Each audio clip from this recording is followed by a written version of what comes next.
You yourself are the teacher and the pupil, you are the master, you are the guru, you are the leader. You are everything. And to understand is to transform what is.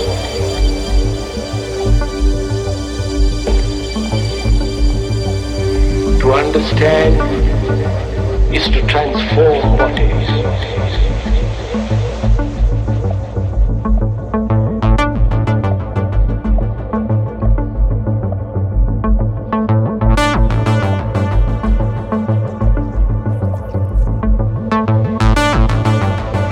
To understand is to transform what is.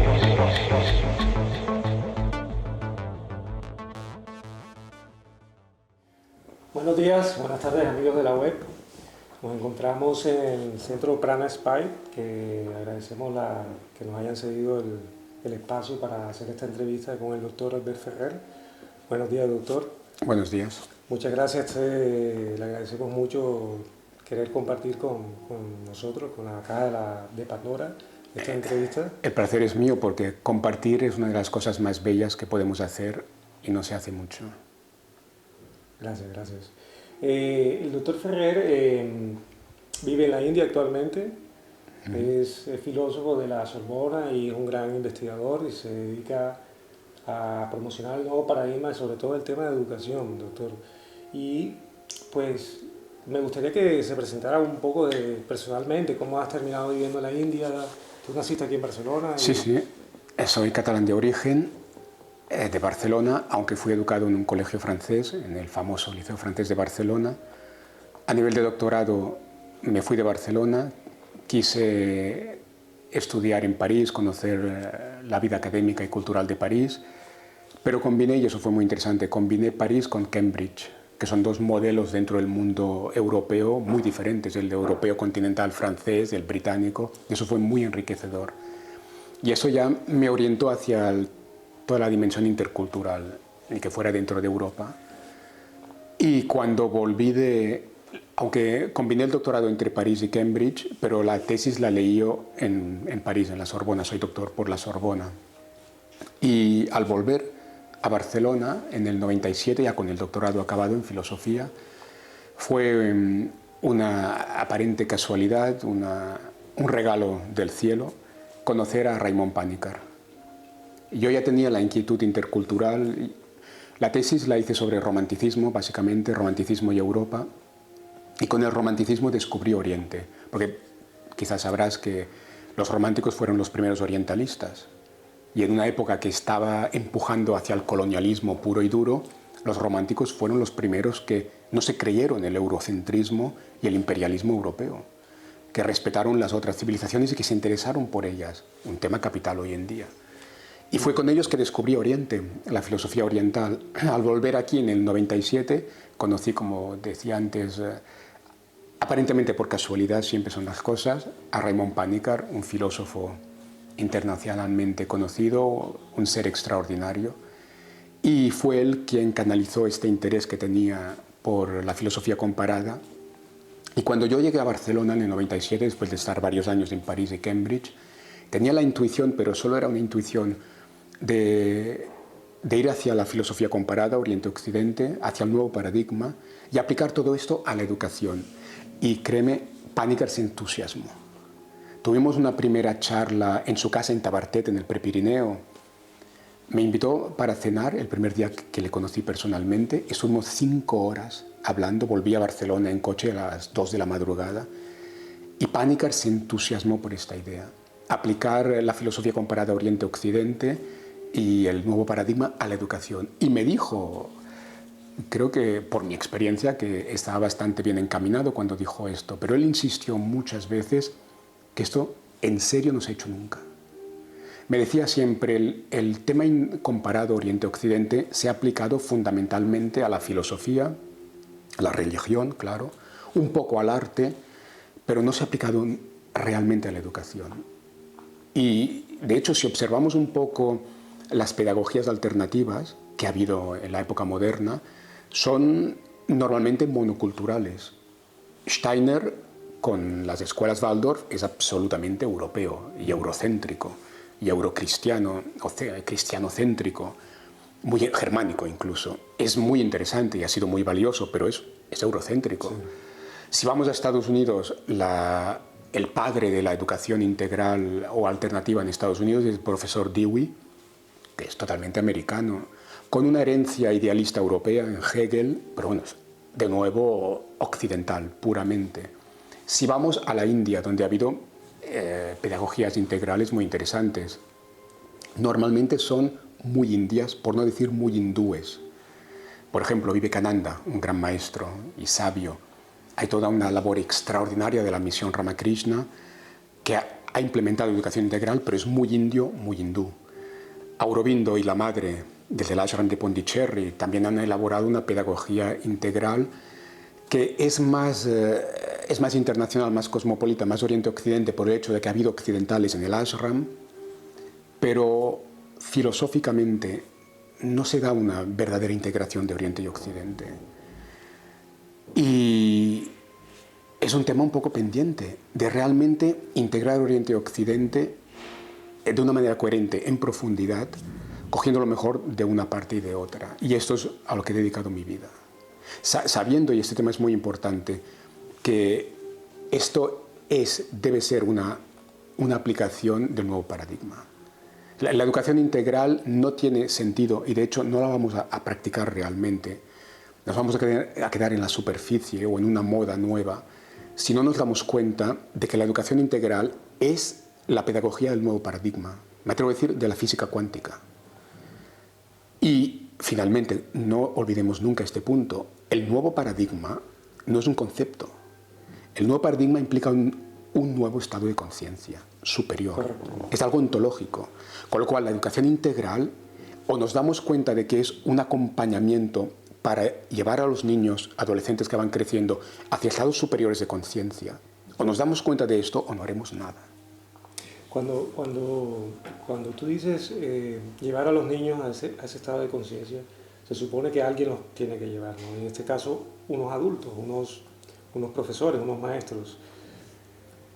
Si estos maestros no están transitando por este nuevo paradigma, sí, claro, o por esta nueva conciencia, difícilmente podrán llevar a estos niños a través de esta nueva conciencia, además de saber que los niños ya vienen preparados desde el nacimiento con un nuevo, digo yo siempre, software que es de nuevo paradigma.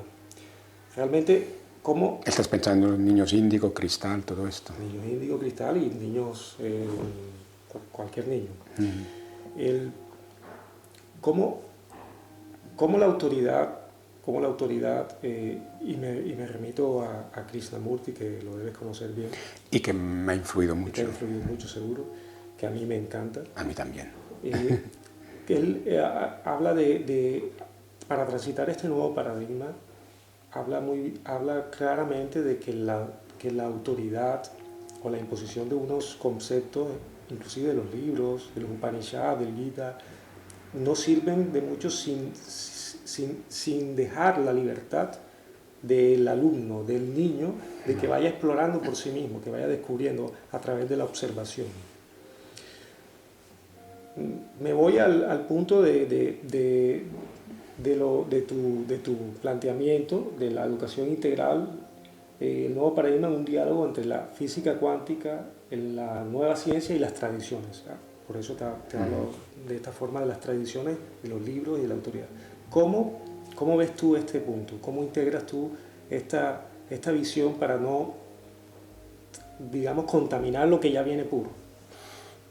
Bueno, estás tocando puntos fundamentales. Y la respuesta a estos puntos para mí siempre es el camino medio. La vía media de Buda, que está en la filosofía griega también, y que Krishnamurti justamente pues, también mostró este camino. ¿Por qué digo que el camino medio es muy importante? Comentábamos antes de esta entrevista en privado que la condición humana siempre hace un péndulo. Sí. De un extremo vamos a otro extremo. Pero nos tenemos que fijar que en este movimiento pendular de la opresión de los reyes a la Revolución Francesa, que hace más atrocidades aún que los reyes, de un extremo al otro. De la opresión capitalista a la dictadura comunista, siempre de un extremo al otro. Pero fijémonos, de un extremo al otro, el péndulo se mantiene siempre abajo, completamente abajo en términos de estados de conciencia. El péndulo funciona en el estado más bajo de la conciencia humana. Para salir de este péndulo, he dicho el camino del medio, pero el camino del medio ya nos eleva hacia un estado de conciencia donde hay más visión de la unidad, más moderación, más prudencia, más humildad. Porque el extremismo es fruto del ego, naturalmente. Si vamos por el camino del medio, evitando extremos, ya estamos un poco limpiando el ego o poniéndole un poco de límites. Porque el camino del medio es muy importante, aparte de este panorama general de evitar los extremos en educación, porque la educación se ha movido entre extremos también, y lo has tocado, y este punto es fundamental para el futuro de la educación en la Tierra. Y Occidente manifiesta los extremos en este sentido muy bien, es el mejor ejemplo. La educación del siglo XIX, y antes naturalmente, la Edad Media, era brutal, lo hemos olvidado. La Edad Media europea era tan represiva, pero ya no nos acordamos, muy pocos lo saben. Pero el siglo XIX más reciente, ¿cómo es la pedagogía del siglo XIX? Es monolítica. El profesor da un monólogo autoritario, los alumnos reciben esto, lo tienen que poner en el examen, es un monólogo muy autoritario. Pero inclusive hoy se está haciendo. Es que sí, gracias por decirlo, porque nos tenemos que dar cuenta que la educación imperante hoy en día todavía es del siglo XIX. Sí. Estamos en el siglo XIX. La pedagogía actual, la escuela normal y corriente, es la escuela de la revolución industrial. Estamos en la mentalidad de la revolución industrial. Y en este mundo y en este universo pedagógico, la relación pedagógica es autoritaria. Entonces, ahí lo que decías, krishnamurtiano, socrático y upanishádico, de que el alumno descubra por sí mismo, en la libertad auténtica, no la libertad malentendida de las ideologías del siglo XX, la libertad auténtica que es descubrirse a sí mismo y realizarse a sí mismo. Esto lo podemos ver como realmente muy, muy lejos de este modelo autoritario que ha dominado hasta ahora. Pero ¿qué es lo que ha pasado? Del modelo autoritario del cual veníamos y que aún impera en cierto sentido, ¿cuál es la reacción? El péndulo en el nivel más bajo de la conciencia. ¿Cuál es la reacción? Tirarlo todo por los suelos. Las revoluciones, las revueltas, que no llevan al camino socrático o de Krishnamurti, sino que llevan a la reacción contraria, al extremo contrario, el péndulo otra vez. Y aquí, fíjate qué ha pasado. En el occidente de los años 60-70, y hay algo todavía de eso hoy, del adulto padre o maestro autoritario nos pasamos a qué situación cultural. A una situación cultural en la que el joven rechaza al adulto, la rebeldía. Del autoritarismo a la revolución, en términos sociales. A nivel pedagógico, del autoritarismo del padre o del maestro a la rebeldía, que es la revolución a nivel individual. Este no es el camino del futuro. Y la rebeldía, ¿qué hace? Rechaza la figura del maestro. Y esto es catastrófico. Y nos podemos dar cuenta de que en nuestra sociedad hay mucho de esto. Hemos pasado a una visión en la que el adulto está mal visto, el adulto es opresor, un rechazo del adulto, una rebelión contra el adulto. Este no es el camino. Un desaprovechamiento de la sabiduría. También, del claro. Entonces, el camino del medio no quiere ni aquel adulto autoritario, aquel padre típico autoritario y aquel maestro típico autoritario, ni esto, ni la rebeldía tampoco, que acaba rechazando al adulto que se acaba rebelando contra él. Tampoco esto. En el camino del medio, que es el camino, fíjate tú que vienes de Latinoamérica, es el camino del chamán, del gurú de la tribu, en los pueblos más arcaicos, que tenían más sabiduría que la modernidad. En la India, donde yo vivo, existe todavía, gracias. Todavía existe. El gurú, el maestro auténtico, es el camino del medio. El maestro auténtico ni es autoritario como aquel padre o maestro del siglo XIX, ni es rechazado por el joven como en la rebeldía posmoderna, típica de los años 60.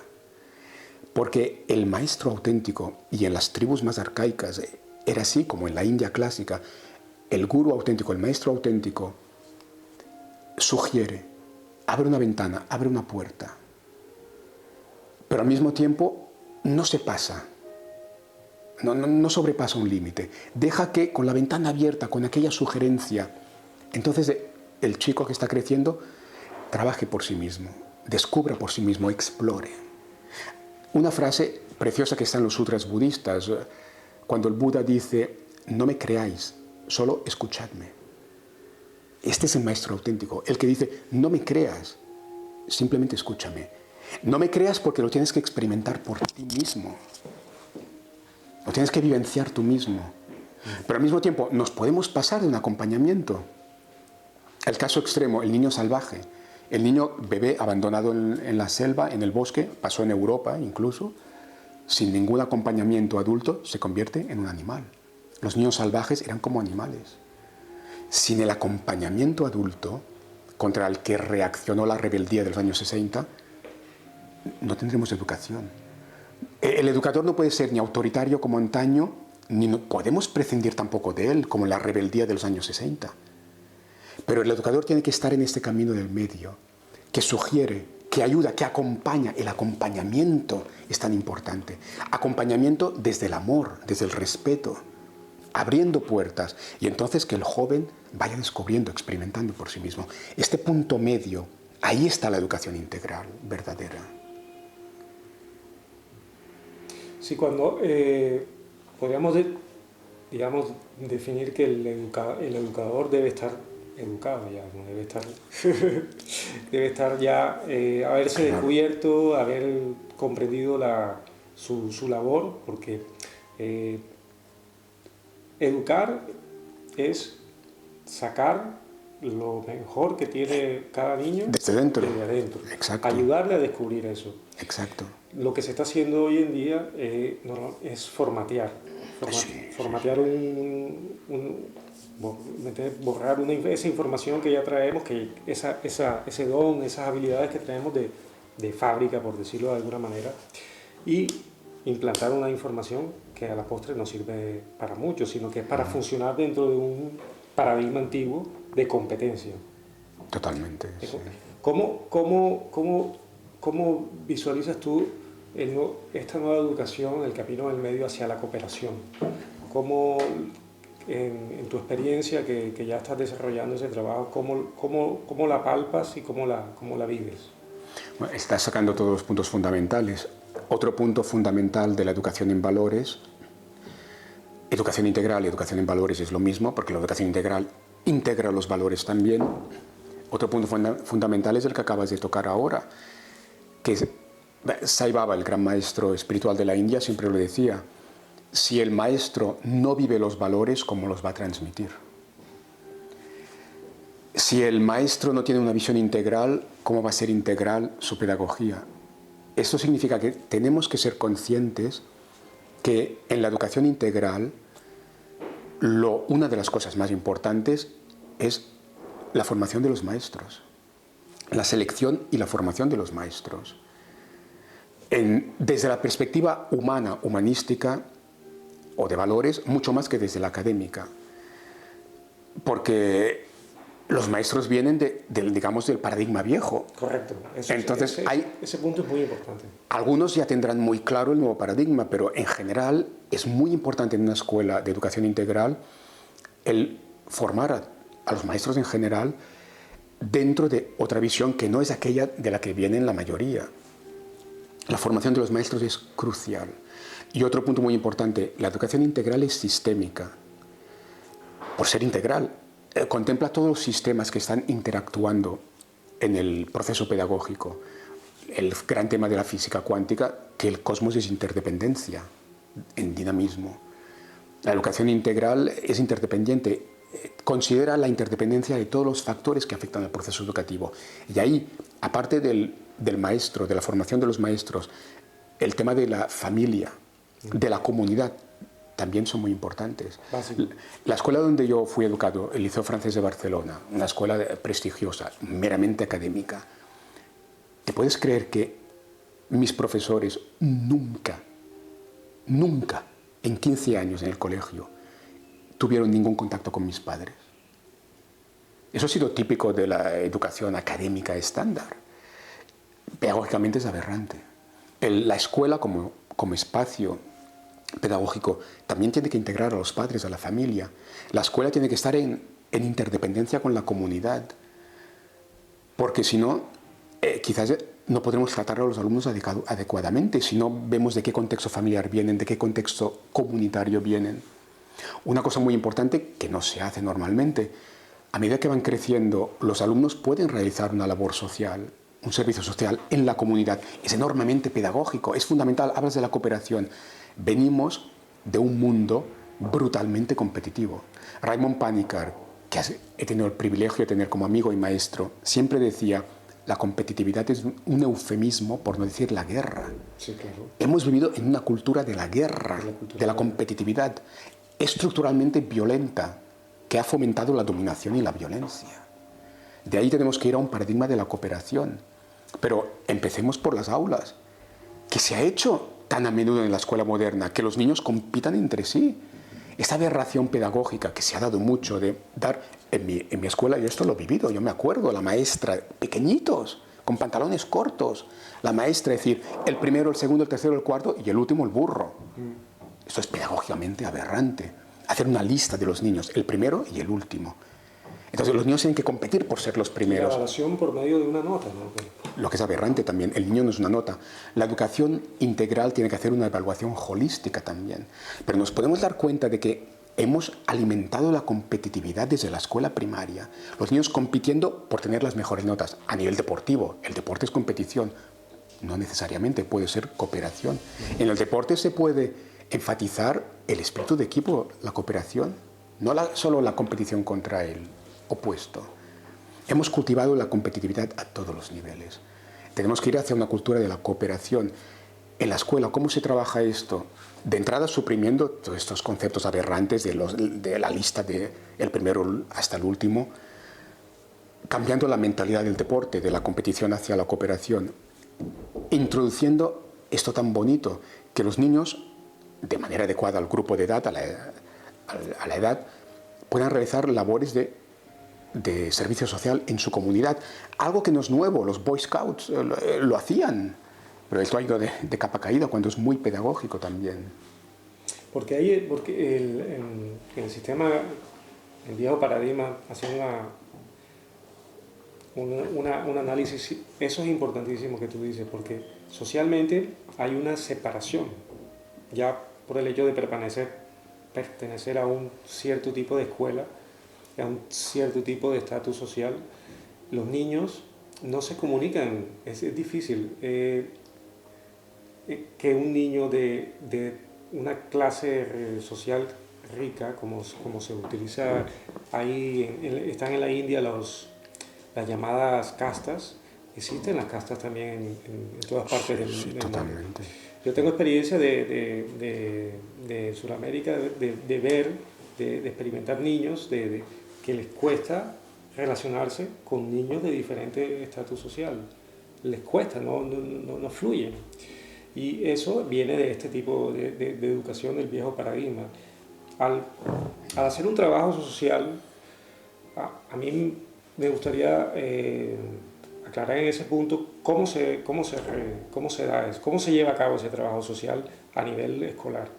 Si es dando, o sea, si es ofreciendo algo que sería como en una condición de superioridad o en una condición de cooperación.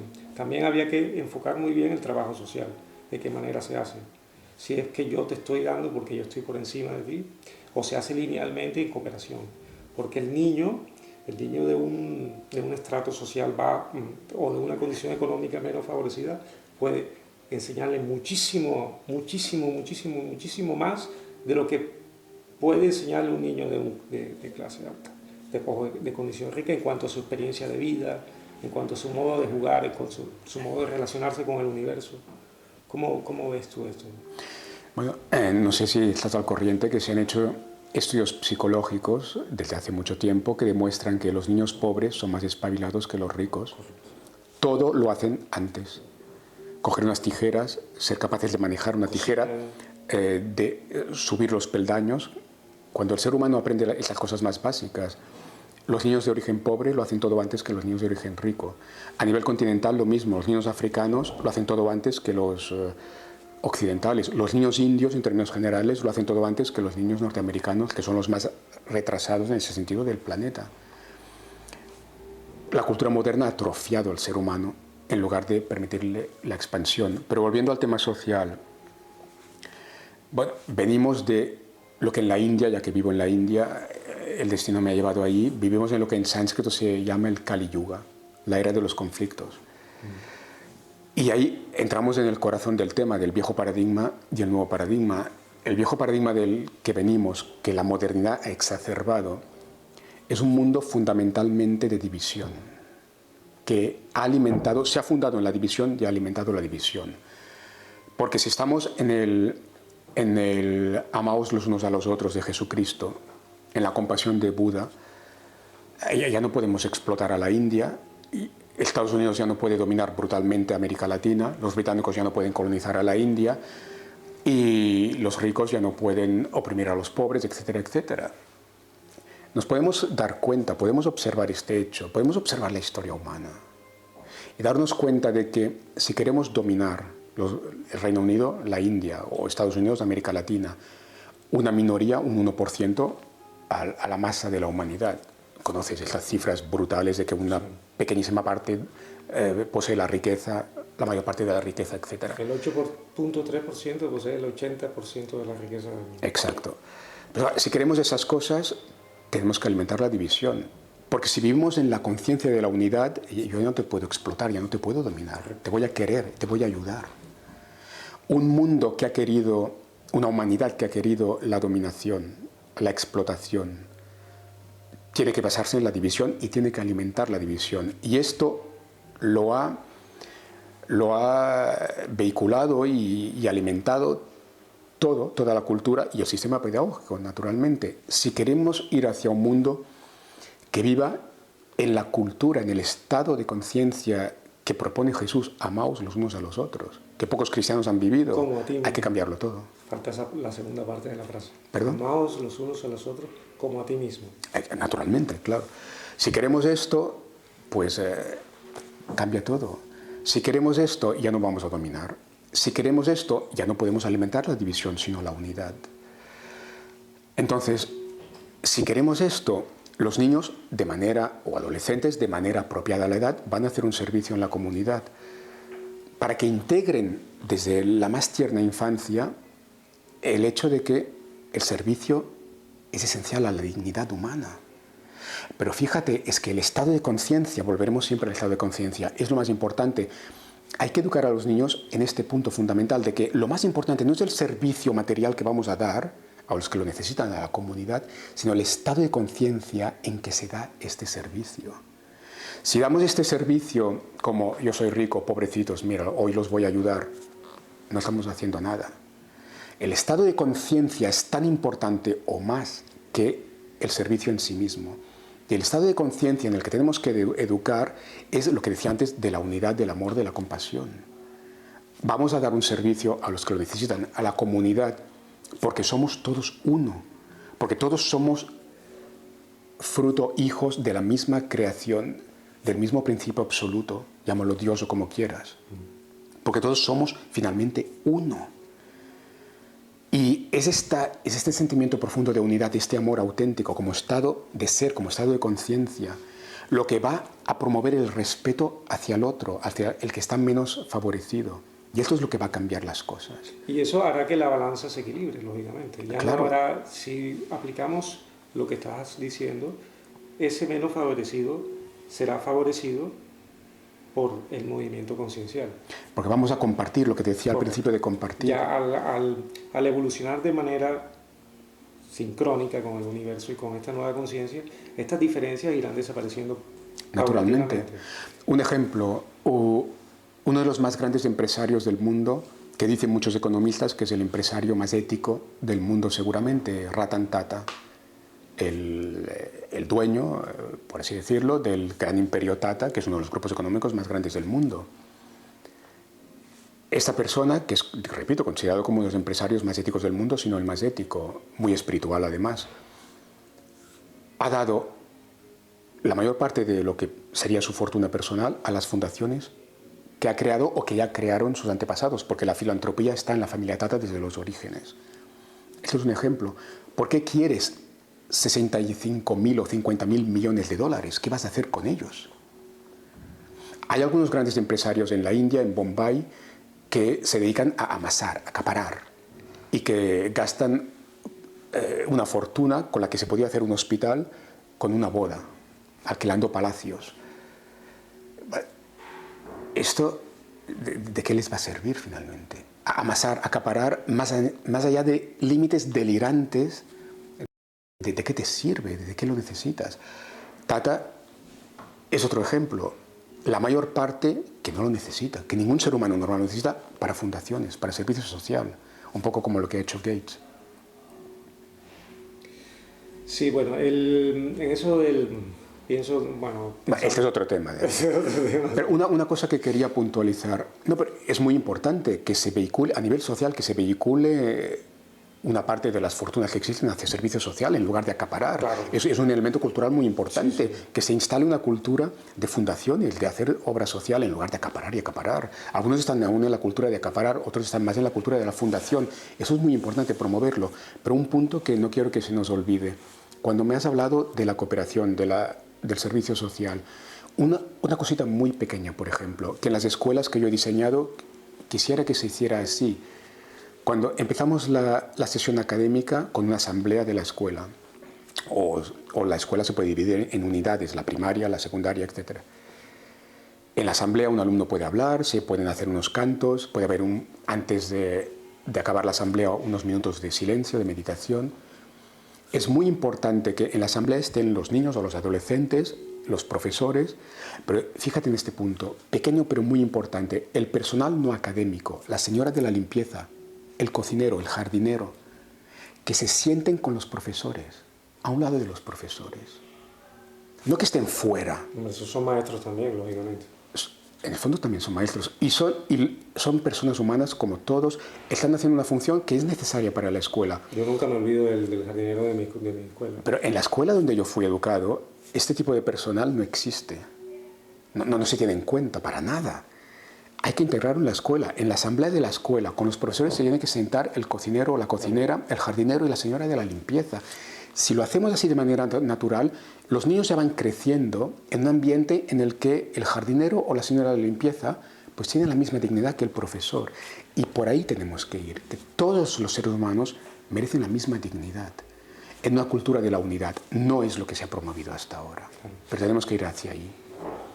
Yo quería, con el tema de las fundaciones y de eso, quería comentarte que en la visión mía y creo que también de todo lo del grupo de la Caja de Pandora, soñamos pensamos que el nuevo paradigma viaja hacia una desaparición debido a la innecesidad de estas fundaciones y en el futuro próximo deseamos que esto no se necesite más fundaciones ni gente que tenga que dar, porque en equilibrio y en armonía fluirá todo de manera natural, que haya abundancia. De hecho, la Madre Tierra, que es un tema que te quiero también tocar, da para todos, da suficiente para todos, con lo cual estas fortunas ya no serán necesarias, porque será vergonzoso tener una fortuna cuando tú... Hay un proverbio indio, creo muy antiguo, todo lo que acumulas y no usas es igual que un ladrón, ¿no? Entonces... Sí, los varios maestros espirituales de la India, de nuestra época, han dicho que un principio fundamental de la economía dármica, ética, es que fluya, es que la riqueza fluya. Retener esa energía implica que estás rompiendo el fluir. Pero fíjate, eso que estás diciendo... Y se basa en un miedo, porque esa grande fortuna y esas acumulaciones no es más que un miedo a que no te va a venir la abundancia del universo. Acaba siendo una patología del ego. Correcto, entonces por eso me gusta tocar el tema de esto, del dar a través de fundaciones o a través de como algo que debe desaparecer. Pero ves, de nuevo, la educación en la conciencia. La educación integral es fundamentalmente una educación de la conciencia o en la conciencia. Sai Baba, este gran maestro espiritual de la India, un día llamó bueno, habló con una señora latinoamericana justamente y le dijo, ¿por qué tienes 30 toallas en tu armario? ¿Pero qué haces con 30 toallas? Las 30 toallas es igual que los 50.000 millones de dólares o de euros. Pero este punto es muy importante también porque nos tenemos que dar cuenta de que a veces un multimillonario, por ejemplo, ejemplifica de manera muy visible, muy estridente, algo que una persona normal y corriente, incluso humilde, también puede hacer. Cada uno a su escala, en su nivel. Porque el tema de fondo es el del ego. Sí. El multimillonario que acumula 40.000 millones, ¿de qué los necesita? Pero el maestro le dijo a la señora, tú no tienes 40.000 millones de dólares, pero tienes 30 o 40 toallas, tampoco las necesitas. 2, vale. 3, por si una le pasa algo. 4 o 5, pero de 5 a 30 o 40, porque este es el punto. Que no es el multimillonario, sino cada uno de nosotros, claro, es el ego. Y ahí es donde la educación es fundamental. ¿Estamos educando al ego para que sea más persona? Sai Baba decía sobre este punto, el límite de los deseos. El deseo no es malo. El Vedanta de la India, la filosofía vedántica, siempre ha dicho, cuidado con el deseo. El deseo no es malo, si matamos el deseo, matamos la vida. Pero el deseo puede ser educado, debe ser educado. Ahí entra la ética.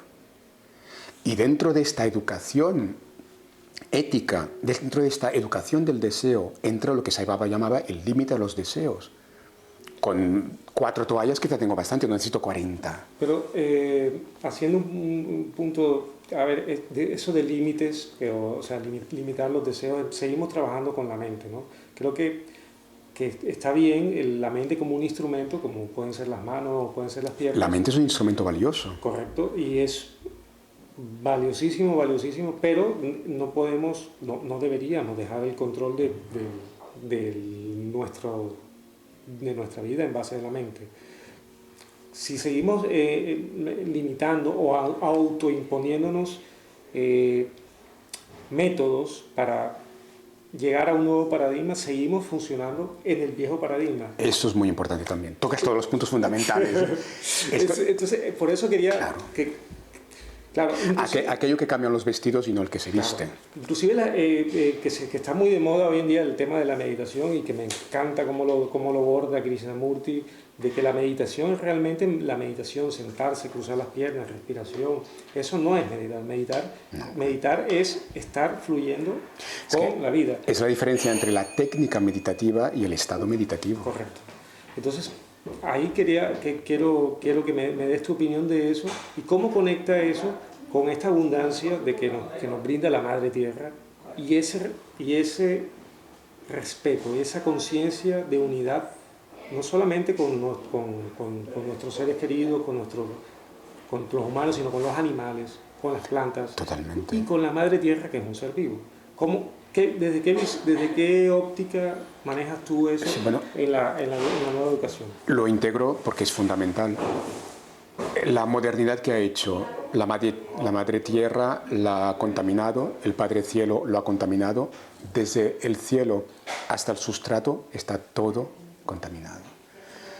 Porque no hemos respetado ni la tierra que nos alimenta, con un modelo de civilización que es insostenible y aberrante. Ante esto, lo primero que hay que integrar en el proceso educativo es la relación con el cosmos, con la Tierra. En el proyecto pedagógico que he diseñado durante 16 años, resumo el carácter multidimensional integral de la educación en 5 ámbitos. El primero es justamente el ámbito físico, que puede incorporar la educación para la salud.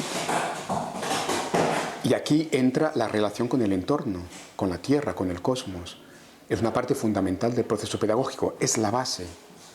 Y aquí, por ejemplo, en este primer nivel pongo la jardinería, algo importantísimo en el proceso educativo. Sí. Todas las escuelas tendrían que intentar tener al menos un poco, claro, las escuelas que están en medio de Barcelona es más difícil, pero que haya jardinería en el... No, pues se puede tener jardín. Hay que intentar hacer lo que podamos. Incluso una escuela urbana puede tener un poco de jardín. La jardinería, que los niños toquen la tierra, tengan contacto con los con los árboles y sacarlos, si vivimos en la ciudad, sacarlos fuera de vez en cuando y que vean los árboles, las montañas, los bosques. Es fundamental, un tema muy rusoniano, muy romántico, pero muy importante. El contacto con la naturaleza es fundamental, es muy educativo, que lleva no solo a un respeto por la naturaleza cuando no la hemos respetado para nada, sino que lleva a este sentimiento de unidad cósmica, de que somos uno con el todo, algo que estaba en muchas culturas arcaicas, que está en el Vedanta, que está en el romanticismo, pero que la modernidad ha dilapidado completamente. La modernidad ha roto completamente con este sentido de unidad cósmica. Eso tiene que volver en el proceso pedagógico.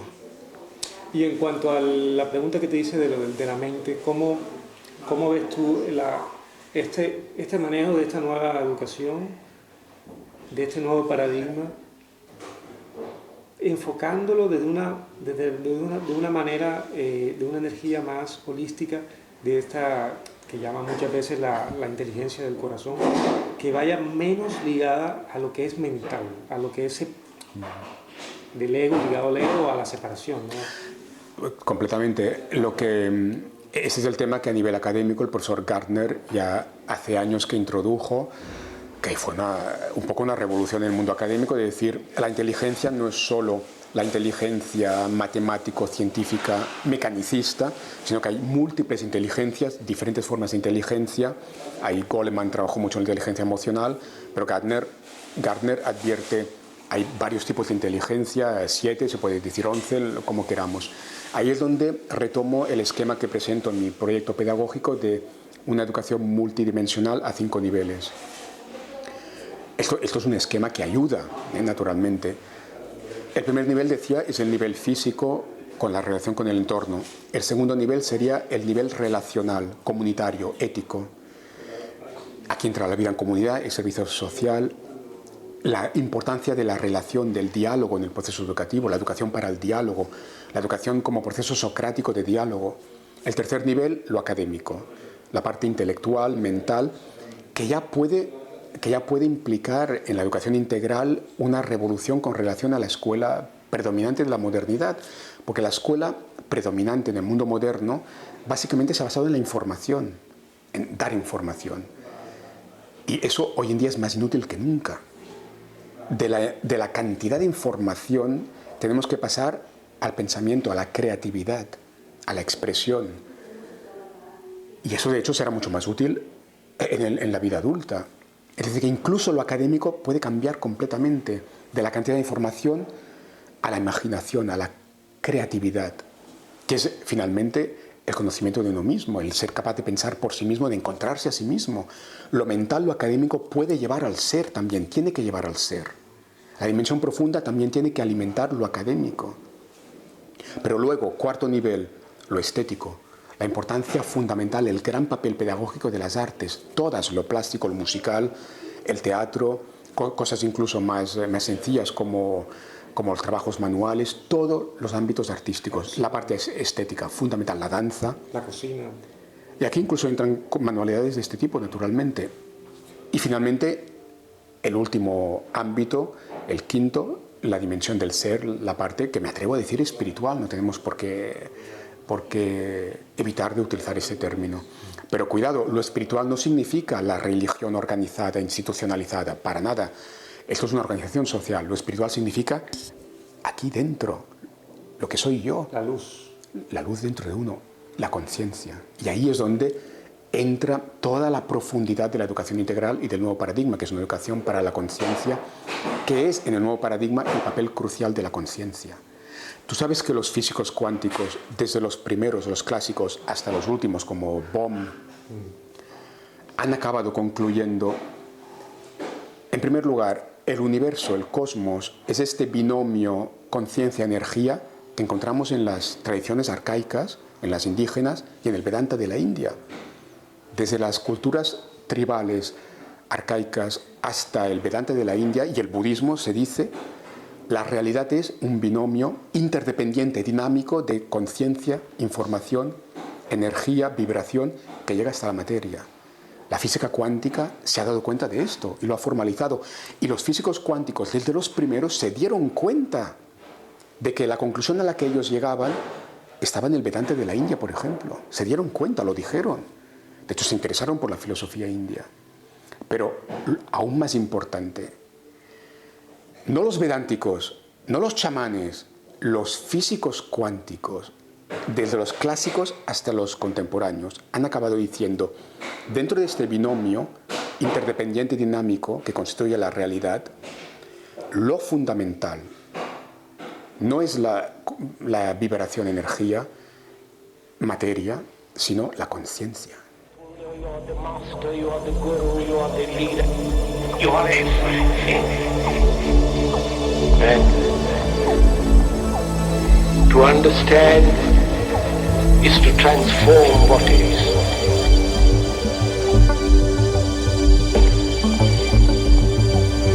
To understand is to transform what is.